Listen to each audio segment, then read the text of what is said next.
Hi everyone, welcome back to the channel. I'm Minen with my co-host. Plustle is here. Yes, for the Electric Table Talk, and today we're going to be talking about the news that came out yesterday. I know we're a day late. You've probably seen everybody else's videos, but I mean, here's one where it's going to last 15 minutes, and we're just going to give our thoughts and our feelings on what was revealed yesterday. And what exactly was revealed yesterday, Pustle's going to tell us a bit more. Ooh. Well, Pokemon decided to drop a video with some great news. Were you disappointed? I wasn't disappointed. I thought they redeemed themselves. They did. Throughout all the backlash. From the shitstorm of backlash. Oops. I thought it was a good video. I was excited. The last video was, it was a dud. What was the last video? The last video, yes, Gigantamax. I'm still learning don't the really word, remember. guys. Sorry. Yeah, but I definitely enjoyed this video, and we're just gonna go right into it, as you can see with what's on the screen right now. We got Galarian forms, starting with Wheezing, which I say for a good amount of people people were like, oh, we got Galarian forms. Then the downside was, another Kanto Pokemon. But then quickly after that, we got Zigzagoon, which is from Gen 3. After Wheezing, I mean, Wheezing is a standard Gen 1 Pokemon. You know, it was featured heavily in the anime by being James' Pokemon, and so it really has that nostalgic factor attached to it. So it got a Galarian form. It's now Poison Fairy. People are trying to a lot of memes are there. They're trying to see where the fairy is, and the fairy aspect is all in its flavor text. And we're gonna go into the flavor text before we talk about the design. I'm gonna quickly run through it. It emits purified air from the top of its heads, plural. Both heads have a top hat, which I think is not just a top hat, it's a chimney, a factory chimney. Yes. Yeah, so that's where it comes. But it emits purified air from the top of its head. Galarian Wheezing consumes polluted air and poisonous gases for sustenance. The air and gases absorbed will have toxin removed before being spewed out again from the tops of Wheezing's head. Apparently, the air produced through this purification process is very clean. Poison gas gathers around its mouth. The toxin accumulates within Wheezing's body, forming the concentrated poison gas clouds that leak out and drift around it. This gas is so potent that even a whiff is enough to stun and immobilize an opponent. It is Wheezing's best weapon during battles.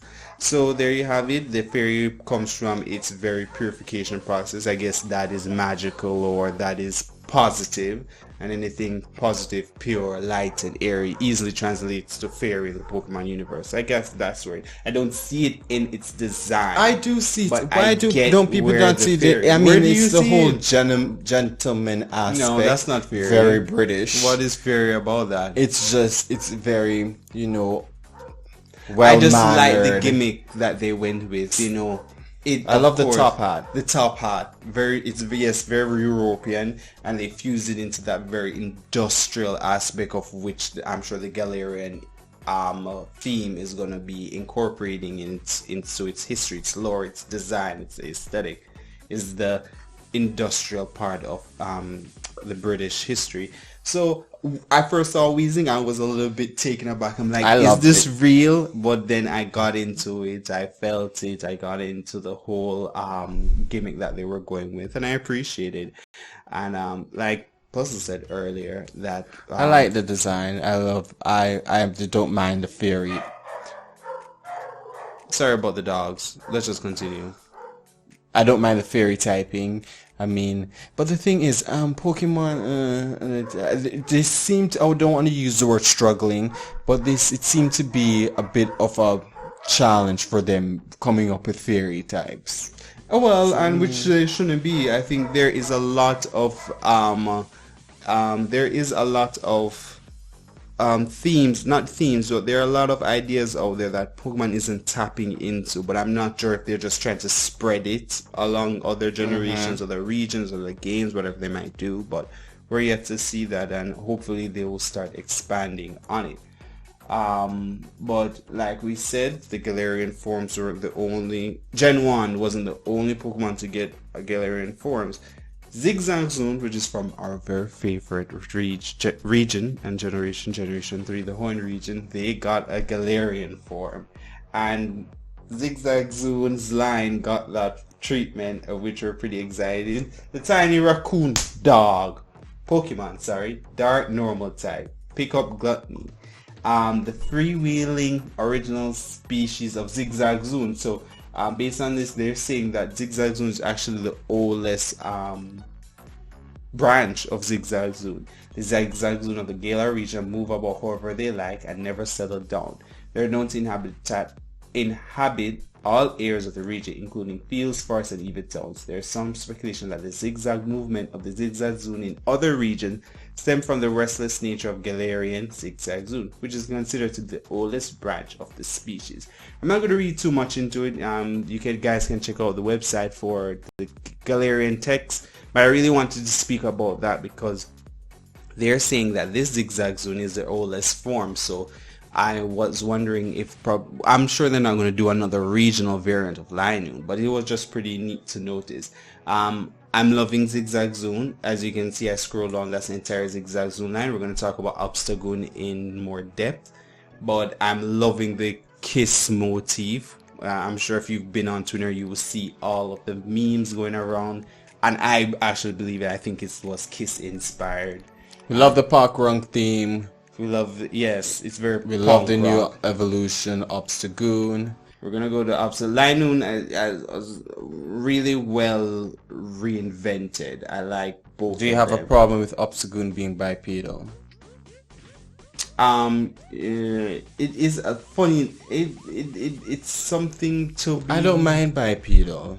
I don't mind the bipedal. I've definitely seen where an artist. I don't mind bipedal, but an artist didn't had the neck down seems a little too humanoid, and they redrew the shape for it to look similar to Typhlosion. So it's the crotch dropped and it's a little heavier on the bottom versus this bipedal legs that's very human shaped. Yeah, going back to bipedal.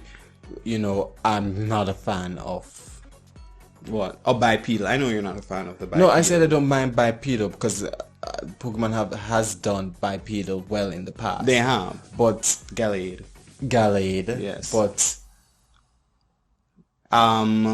we just think that they're a humanoid shape. It can Pyroar. Seem a little bit. Pyroar is an issue for you. Pyroar, and I didn't like the legs for Whimsicott, not Whimsicott.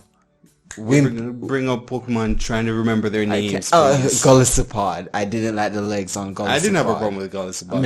I think Golisopod is a ferocious design. I didn't like the legs. I love from the from the half, going up to the top half. Well, Obstagoon is, I think the audience perception is well received. They're really appreciating the competitive viability of Obstagoon as it relates to its abilities.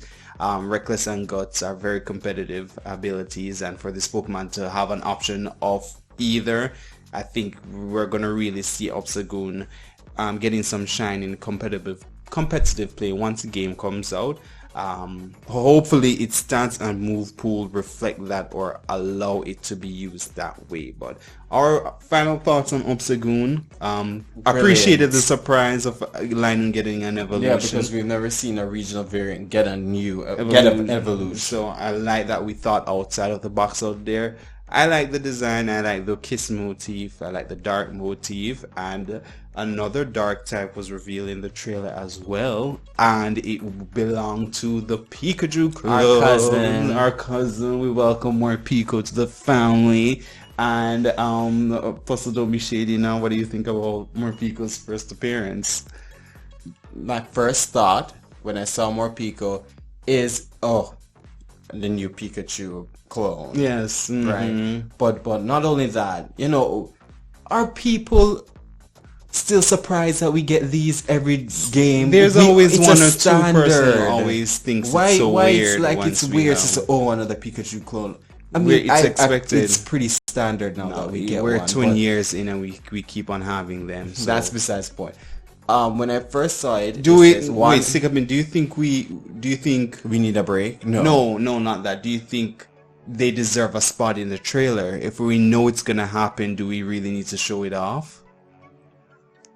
That's just a thought. Anyway, just a thought of mine. Yeah, maybe not, but Probably. moving on, more Pico. I mean, it looks. I think this is the Pikachu clone that looks the closest to Yes, to Pikachu. The silhouette, I think the overall textile of it is very close to Pikachu, but it's a two-sided Pokemon. Its concept really is separating itself from the because pack. it looks very similar to Pikachu. Very similar, but this typing Even more so than Dedenne. Yeah, its typing and its abilities really make separating itself from what Pokemon has done with the clones. I mean, it has a form change, it's a unique type combination, it has a new move that's gonna type is gonna depend.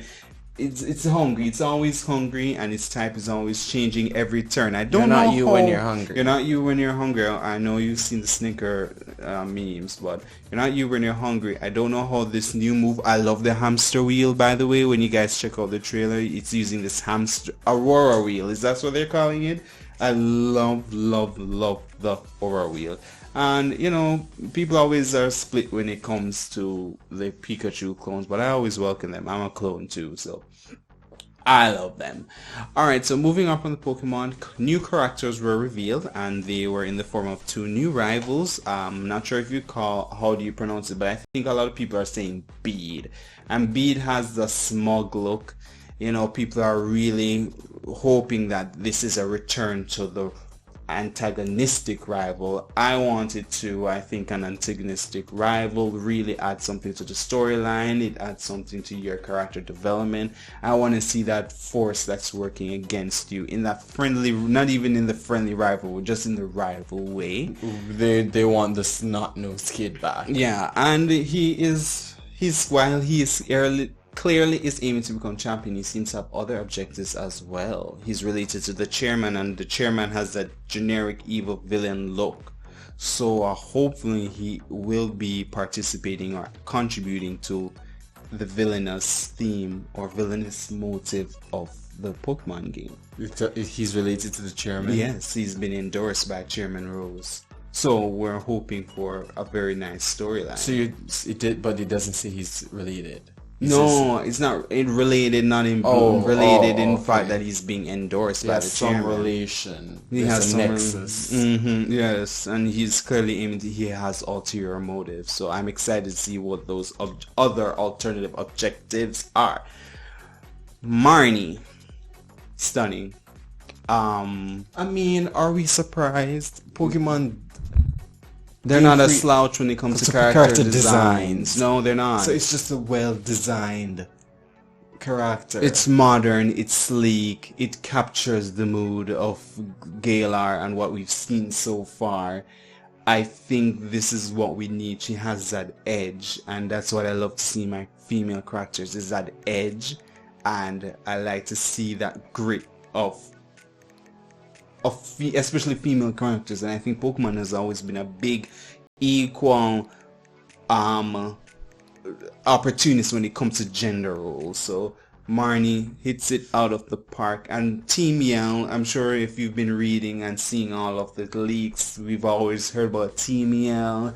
They're a little bit too close to home when it comes to Team Skull, so it's a little bit underwhelming. Reductive. But I'm loving this Marnie banner, and I don't know if it's a towel, a banner, or a scarf, or whatever, but I'm really hope that's like a real life item, because I think it's stunning. So their team is just meh. I have nothing to say. It's just reductive. I like that they follow Marnie around, so that's the only part of it that I like. It's following the same format as last gen. But we know that this isn't the final antagonistic team. This is just a gimmick team. This is there to add comedic relief. So yeah, hopefully we'll get to see the real villainous teen later down. We're only a couple. I don't even want to say months. I want to say weeks away. So can't wait to see We're what's months away. happening. We're a few months away. All right, thank you guys for tuning in. Share your thoughts in the comments. Remember to like, subscribe, and share. And we will see you in the next one. Bye.